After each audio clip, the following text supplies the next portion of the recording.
오늘 우리는 참으로 가슴 벅차고 감사한 주일을 맞이했습니다. 우리 양지중앙교회가 이 땅에 세워진 지 벌써 39주년이 되었습니다.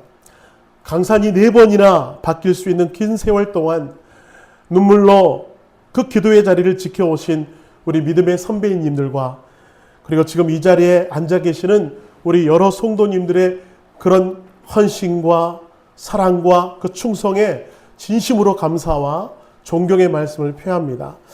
오늘 이 창립주일을 맞아서 저는 여러분과 함께 어떤 말씀을 준비할까 신앙의 본질적인 질문 하나 좀 드리면서 말씀을 좀 진솔하게 나누었으면 좋겠다라는 마음이 드는 거예요. 그 질문은 바로 우리가 꿈꾸는 이상적인 교회는 과연 어떤 교회일까 하는 것입니다. 왜냐하면 코로나19를 거치면서 우리 사회가 우리 교회를 바라보는 시선이 그리 부드럽지가 않습니다. 더 차가워졌습니다. 교회가 박해받는 시대를 다시금 우리가 살아가고 있어요. 자, 그런데 여러분, 세상 사람들뿐만이 아니라 때로는 교회 안에서 우리들조차도 교회에 대한 실망을 할 때가 있습니다.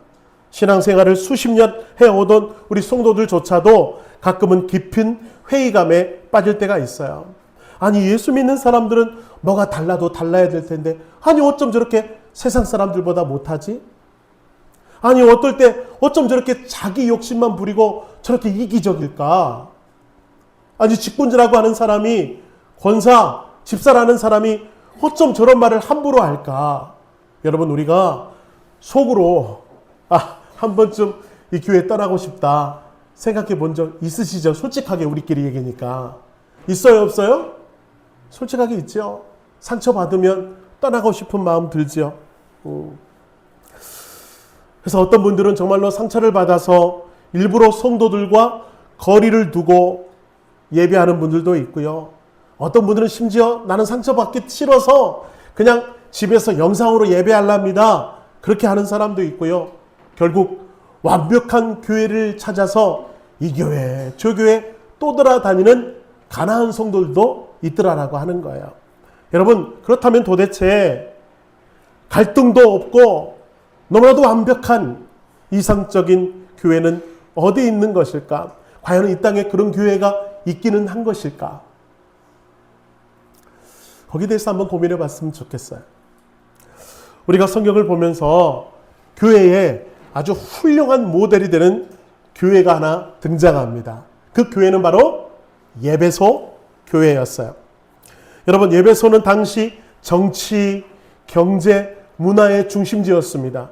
오늘날로 말하면 한 분당 또는 강남 정도 되는 아주 번화한 도시이며 거기에 많은 사람들이 오고 가는 그런 터널과 같은 그 땅이 바로 예배소 땅이었죠. 그곳에 교회가 세워졌으니 바로 그 교회가 예배소 교회였습니다. 그 교회가 얼마나 대단한지요. 사도 바울이 개척한 교회였습니다. 그리고 사도 바울이 3년이라고 하는 긴 세월 동안 눈물로 밤낮 쉬지 않고 성도들을 가르치며 제자 훈련을 했던 교회가 바로 예배소 교회였어요. 당대의 최고의 영적 거장이 직접 목회한 교회. 아니, 얼마나 완벽하고 이상적인 교회일까? 그렇게 생각이 좀 들지 않으세요? 바울이 목회한 교회라니, 나도 다니고 싶다. 그런 마음이 들 것 같아요. 아마 성도들의 수준도 꽤 높았을 것입니다. 그런데 여러분, 오늘 본문 예배소서 가만히 한번 읽어보니까 우리의 기대와는 전혀 다른 충격적인 모습을 이 교회를 통해서 볼 수가 있어요. 여러분, 바울이 지금 편지하고 있는 그 편지를 읽는 사람들이 누구였죠? 예배소 교회 성도였습니다. 맞죠? 세상 사람들이 아니에요. 불신자들이 아니었어요. 바로 성도들에게 편지를 쓴 내용을 보니까 너무 충격적인 거예요. 예배소 교회. 자, 이 교회에 쓴 편지를 보세요. 먼저 25절. 자, 그런즉 거짓을 버리고 각각 이웃과 더불어 참된 것을 말하라. 놀랍게도 성도들 사이에서 서로를 속이는 거짓말쟁이들이 있었다는 거예요. 또 26절 보세요. 분을 내어도 죄를 짓지 말며 해가 지도록 분을 품지 말고. 그러니까 교회 안에서 혈기를 부리고 화를 내고 며칠씩 삐져가지고 말이죠. 나 교회 안 나올 거야. 나 교회 떠날 거야. 그렇게 속 좁은 사람들이 교회 안에 가득했다라고 하는 거예요. 자, 28절 한번 보세요. 도둑질하는 자는 다시 도둑질하지 말고. 충격입니다. 충격입니다. 성도들 중에 남의 것을 훔치는 도벽이 있는 사람들이 있었대요. 부당한 이득을 취하는 그런 사람들이 있었다는 거 하는 거예요. 자, 29절은 뭐라고 말합니까? 무릇 더러운 말은 너희 입 밖에도 내지 말고. 입에 담기조차 힘든 더러운 말들, 그 욕지거리들이 막 성도들 가운데 막 터져나오는 사람들이 있었대요. 그래서 남에게 상처 주고 찌르는 가시처럼 콕콕 찔러대는 사람들이 있었다라고 하는 거예요. 그리고 30절에는 뭐라고 말합니까? 급기야 자기 고집대로만 행동해서 하나님의 성령을 근심하게 하는 사람들이 에베소 교인들 중에 있었다. 여러분 놀랍지 않습니까? 사도 바울이 직접 목회한 교회에 이런 적나라한 모습을 볼 때 충격적인 거예요. 여러분 이걸 보면서 여러분 어떤 마음이 드는 겁니까? 우리는 때로는 오해할 때가 있어요. 뭐예요? 교회는 성인 군자들이 모이는 곳, 교회는 아무런 갈등도 없는 곳, 교회는 썩은 냄새가 나지 않는 완벽한 묵인실과 같은 곳이라고 착각할 때가 있어요. 여러분 착각하지 마세요. 착각하지 마세요. 교회는 그런 곳이 아닙니다. 여러분 이런 착각 속에서 우리 때로는 상처받잖아요. 어떻게 아니 어떻게 교회 다니는 사람이 저래? 아니 어떻게 교회 다니는 사람이 저런 말을 해? 왜요? 교회를 착각하고 있기 때문에 그래요. 정말 교회가 그런 곳입니까? 성도 여러분 똑똑히 기억하십시오. 예수님께서 핏값으로 세운 이상적인 교회는 애초부터 천사들이 모인 곳이 아니었습니다. 세리들, 창기들, 병든 자들, 가난한 자들, 마음이 깨진 자들, 한마디로 죄인들이 모이는 곳이 교회였어요. 육신으로 무너지고 마음이 깨지고 영혼이 심한 상처를 입은 환자들이 모이는 곳이 바로 어디였다? 교회였다라고 하는 거예요. 여러분 그게 바로 교회예요. 살아있는 양주 중에 성도 여러분, 우리 안에 교회에 대한 개념을 오늘 이 시간 완전히 좀 바꿔봅시다. 교회는 천국이 아니라 병원이라고 하는 거예요. 따라합시다. 교회는 천국이 아니라 병원입니다. 그것도 중환자들이 모여있는 영적인 종합병원이에요. 종합병원이에요. 우리 성도님들 특별히 연배가 깊어가면 갈수록 막 몸에 여기저기 신호가 오잖아요. 그렇죠? 혈압약을 안 먹으면 안 되는 고혈압 환자, 또는 무릎 관절이 아파서 정형외과를 다녀야 되는 사람들, 그리고 당 수치가 막 오르락 내리락 해서 뇌과를 수시로 다니는 사람들이 있어요. 왜요? 오래 사용하다 보니까 여기저기 아픈 곳이 생겨요. 당연합니다. 근데 여러분, 우리가 병원에 가서 의사에게 내 아픈 곳을 보여주기 부끄러워하는 사람 계세요? 아, 나 병원 다니기 너무 부끄러워. 또 어떤 분은 내가 60에 고혈압 환자라니, 내가 이거 수치스러워서 어떻게 병원에 다녀? 이렇게 생각하는 사람들이 있어요? 없죠. 아프니까 병원 가는 거고, 그렇죠? 환자니까 약을 먹기 위해서 당연히 병원을 찾아가는 겁니다. 병원 찾아가시면서 수치스러워하는 사람, 부끄러워하는 사람이 없다라고 하는 것 마찬가지. 여러분 영적으로도 똑같습니다. 교만하고 이기적인 사람, 돈에 대한 욕심을 버리지 못하고 늘 돈 하는 사람, 분노를 조절하지 못해 툭 하면 화를 내는 사람, 온갖 우울증, 불면증, 삶의 무거운 짐, 그 모든 것을 가지고 하나님 앞으로 나와 치료받고 회복받는 곳이 교회인 줄로 믿습니다. 여러분 아직 내 안에 그 혈기가 남아있고요, 세속적인 습관이 끊어지지 않아서 여러 가지 영적 질병이 있는 사람들이 모이는 곳이 바로 병원이라고 하는 것. 바로 그것이 교회라고 하는 것이야. 당연히 와야 되는 것입니다. 그래서 이 교회는 이미 건강한 사람들이 모이는 곳이 아니라 치료받아야 될 환자들이 모이는 곳입니다. 그래서 우리가 십자가의 은혜 앞에 용서함을 받고, 주님, 내 꼬라지가 이 모양 이 꼴이지만 주님께서 나를 살려주셨으니 이제는 내가 그 은혜에 보답하여 조금이라도 더 사람답게, 조금이라도 더 거룩하게 주님 앞에 한번 살아보겠습니다. 그렇게 결정하며 그렇게 회복받아가는 사람들이 바로 교회의 모습이라고 하는 거예요. 여러분이 바로 그런 사람입니다. 우리는 완전하지가 않아요. 옆에 사람 한번 지켜봐보세요. 완전한 것 같으세요? 불완전한 것 같으세요? 불완전하죠. 환자 같죠? 우리는 다 불완전한 사람들이에요. 그런 사람들이 예수 그리스도의 십자가의 은혜로 우리가 의롭다고 인정을 받았습니다. 우리가 무슨 공로가 있어서가 아니에요. 예수 그리스도의 십자가의 보혈로 우리가 의롭다함을 받았어요. 자, 그렇다고 한다고 해서 지금 단 1%의 흠도 없는 사람이 되었다? 아니죠. 웨슬리는 뭐라고 말합니까? 성화를 말합니다. 성화는 뭐예요? 우리가 점점점 예수를 닮아가는 것. 예수를 이미 닮았다가 아니라 내가 지금 부족하지만 우린 조금씩 예수를 닮아가는 그런 신앙의 여정 가운데 있는 사람들. 우린 여전히 연약해요. 우리 여전히 부족해요. 자, 위대한 사도 바울조차도 시간이 지나면 지날수록 자기의 영적 진단을 이렇게 표현하고 있습니다. 처음엔 뭐래요? 말해요? 나는 사도 중에 지극히 작은 자야. 그렇게 말하던 사람이 나중에는 이렇게 말합니다. 나는 죄인 중에 괴수라고 고백하고요. 급기에는 뭐라고 말하죠? 오라, 나는 공고한 사람이로다. 이 사망의 몸에서 누가 나를 건져내랴. 피를 토하는 마음으로 이렇게 탄식하며 무릎을 꿇을 수밖에 없는 사도 바울도 환자였다라고 하는 것이에요. 바울조차도 예수님의 용서와 사랑이 필요한 저와 여러분 같은 십자가의 치료가 필요한 그런 사람이었음을 고백하지 않을 수가 없어요. 자, 여러분, 그러므로 제발 옆 사람 손가락질하지 마세요. 네? 자기는 얼마나 잘났다고 남에게 손가락질해요. 저 사람은 왜 저렇게 신앙생활하지? 왜 저 사람은 저런 말을 하지? 왜 저 사람은 저런 모습이지? 여러분, 자기 얼굴 좀 보고 그 얘기를 좀 하세요. 자기 얼굴 좀 보고.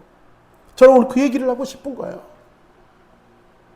자, 그렇다면 이런 영적인 병원인 교회에서 어떻게 해야 진짜 치료의 기적을 경험할 수 있을까? 이게 중요하지 않겠어요? 어떻게 해야 우리가 이 신앙생활 하는데 치료의 기적을 맛볼 수 있을까? 가장 중요한 것은 가족 같은 분위기인 것 같아요. 서로 용납하고 서로 기다려주는 것. 이게 진짜 필요한 것 같습니다. 병원 응급실에 온 중풍병자에게 의사하고 간호사가 이렇게 야단치지 않습니다. 아니, 당신은 다 큰 어른이 돼가지고 왜 이게 숟가락도 제대로 들지 못합니까? 그렇게 야단치는 의사하고 간호사가 있던가요? 아니죠. 여러분, 병원은 아픈 사람이 재구실을 하지 못하기 때문에 찾아온 것이기 때문에 의사와 간호사들은 인내하며 치유하며 그들을 돌봐줍니다. 이게 바로 교회의 모습이어야 한다는 거. 교회도 마찬가지. 누군가 인격적으로 모자라고 봉사하다가 좀 실수를 하고 세상에서 넘어졌다고 나무라거나 혀를 차거나 손가락질하는 사람은 안 된다라고 하는 거예요. 여러분, 누구나 병든 몸을 찾아 이곳에 찾아올 때 기다려주는 것, 인내하는 것, 보듬어 주는 것이 가족 공동체의 모습 아닙니까? 마치 이런 것이죠. 제가 동생하고 나이 차이가 9살이 납니다. 남동생하고 9살. 제가 학교 다니니까 이제 우리 동생이 막 걸음마가 아장아장 걷기 시작하고 이제 말 조금 하고 그런 모습이 제 눈에 보이기에는 너무 부족해 보이지 않겠어요? 아이고, 쟤 언제 커서 사람 구실하나. 그런 눈으로 가끔 제가 동생을 바라보지만 제가 그렇다고 동생에게 야단치지 않습니다. 그렇게 아장아장 잘못 걷는다고 제가 손가락질 하지 않습니다. 왜요? 지금은 아기이니까. 맞죠? 나중에 점점 나이가 들어가면 아마 걷고 뛰고 힘있게 달려갈 거예요. 그때까지 여러분 형은 어떻게 해야 되는 거죠? 기다려주고 용납하고 잘 걸을 수 있도록 응원하며 나가는 것이 바로 형의 역할이라고 하는 것.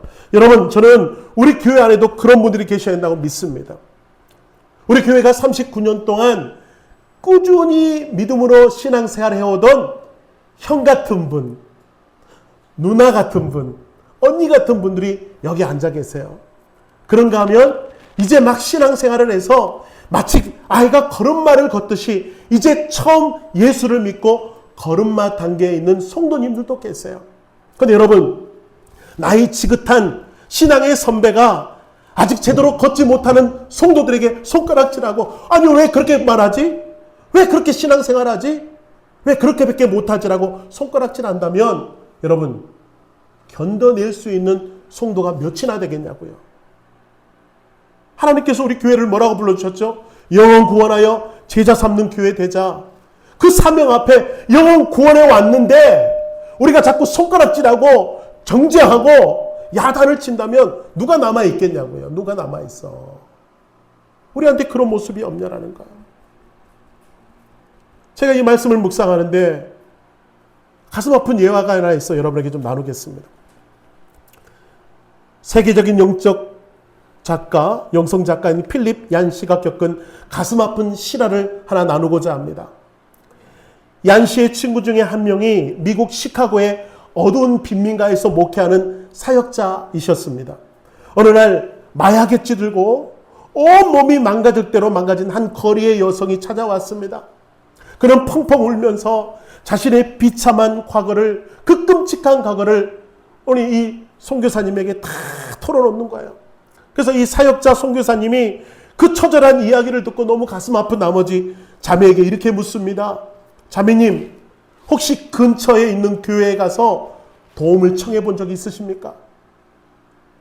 그 순간 갑자기 눈물을 흘리던 이 여성이 싸늘하게 얼굴 표정이 굳어지면서 이렇게 말하는 거예요. 교회요? 제가 거길 도대체 왜 갑니까?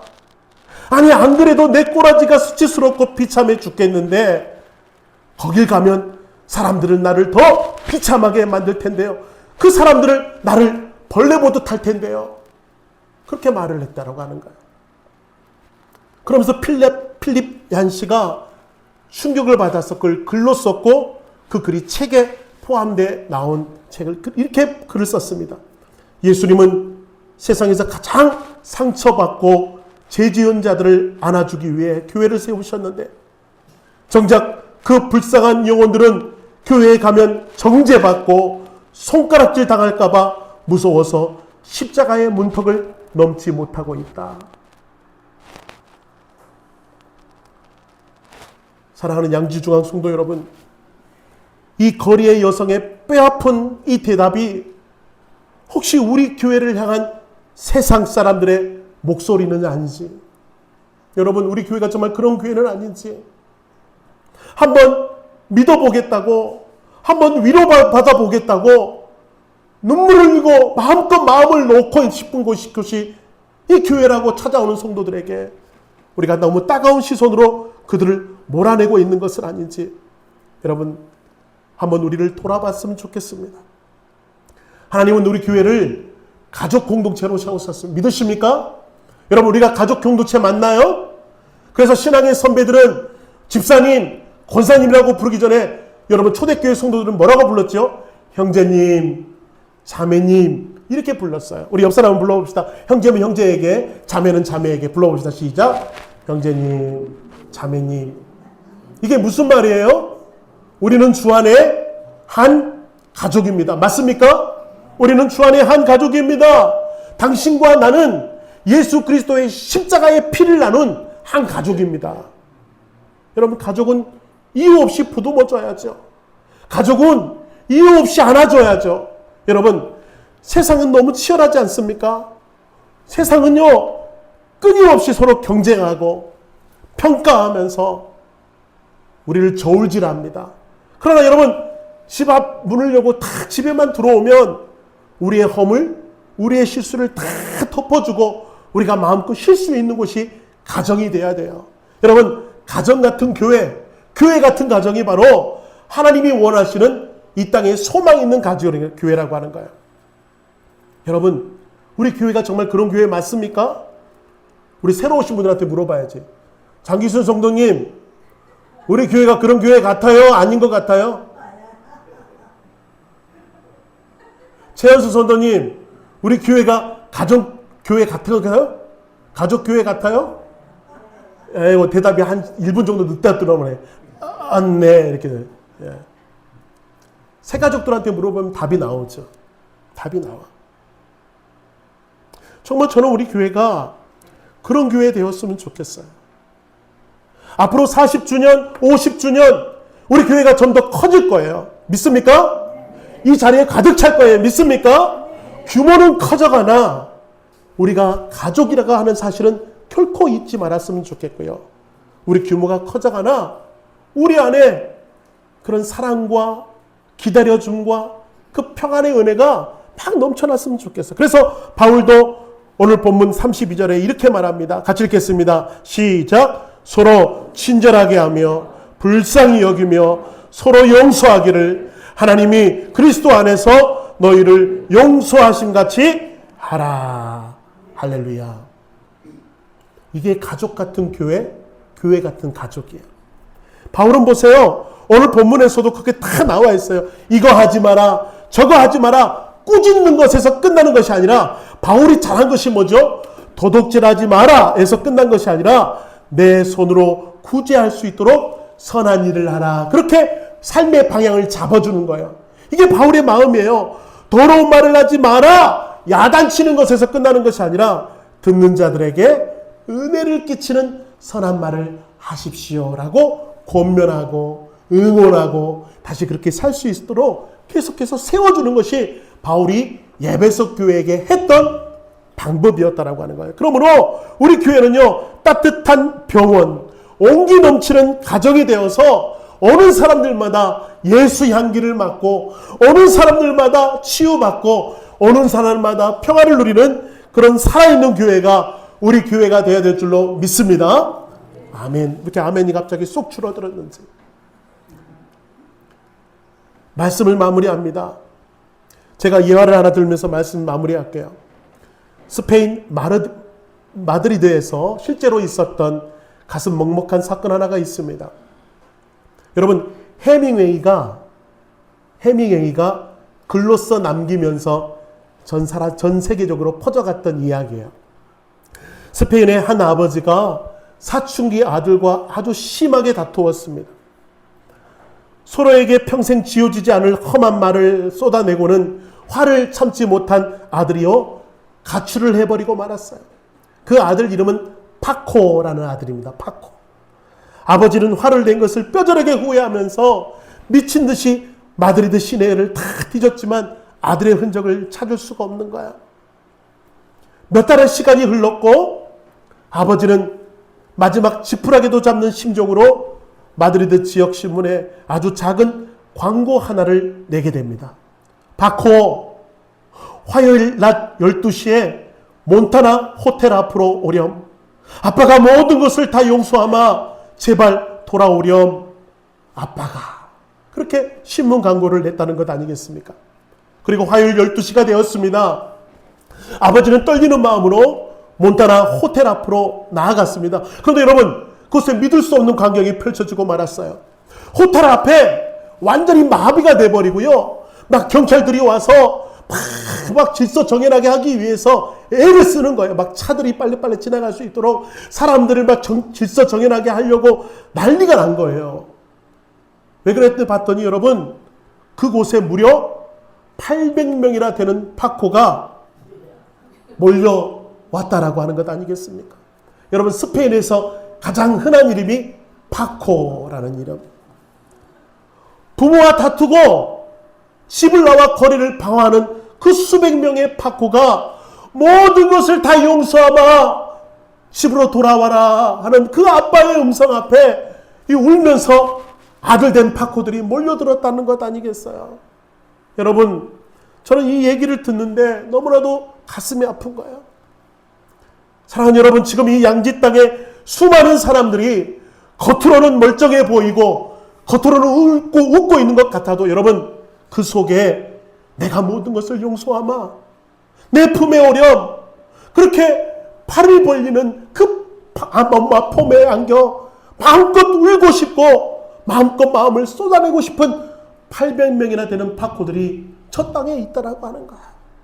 여러분 하나님께서 왜 우리 교회를 39년 동안 이곳에 세워주셨을까?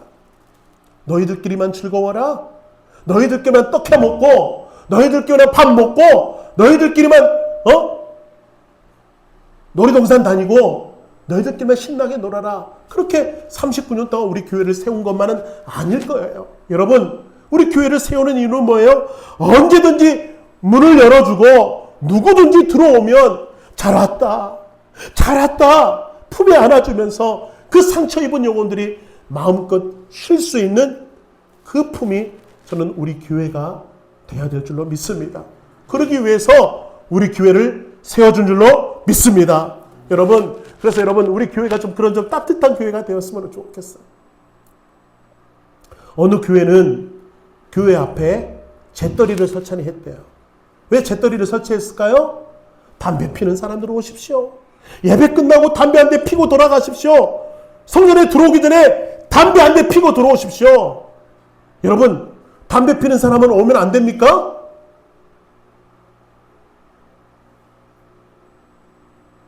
알코올 중독자는 오면 안 됩니까? 누구나 올 수 있는 건 누구나 올 수 있는 와서 주님의 사랑으로 치유받고 주님의 사랑으로 회복받고 주님의 사랑으로 다시 한번 용기를 얻어 세상으로 나아갈 수만 있다면 여러분 양지중앙교회는 그러라고 세우신 거예요. 그러라고 세우신 거예요. 그리고 또 하나 요청드립니다. 여러분 우리는 주 안에 한 가족입니다. 맞습니까? 우리 옆 사람 성도들 한번 바라보세요. 얼마나 사랑스러워요. 여러분 이들이 이지훈 목사가 3만 원씩 줬기 때문에 이 자리에 나와 있나요? 아니요. 심지어 자기들이 헌금을 하고 이 자리에 나와 있어. 얼마나 대단한 사람들이야. 아니 그런데 왜 여기 나와서 내가 헌금을 하고 나와서 상처를 받아야 되냐고요. 제발 좀 우리 서로 상처 주지 말고 더 사랑하고 더 아껴주고 더 품에 안아주는 정말 따뜻한 공동체가 되어서 그 따뜻한 사랑이 담장을 넘었으면 좋겠어요. 소문났으면 좋겠어요. 우리 교회를 통해서 죽어가는 영혼들이 마음껏 쏟아 들어올 수 있도록 저 800명이나 되는 파코가 우리 교회를 쏟아 들어올 수 있도록 서로서로 그렇게 따뜻한 가족 그런 병원 되시는 아름다운 교회 되시기를 주님으로 축원합니다.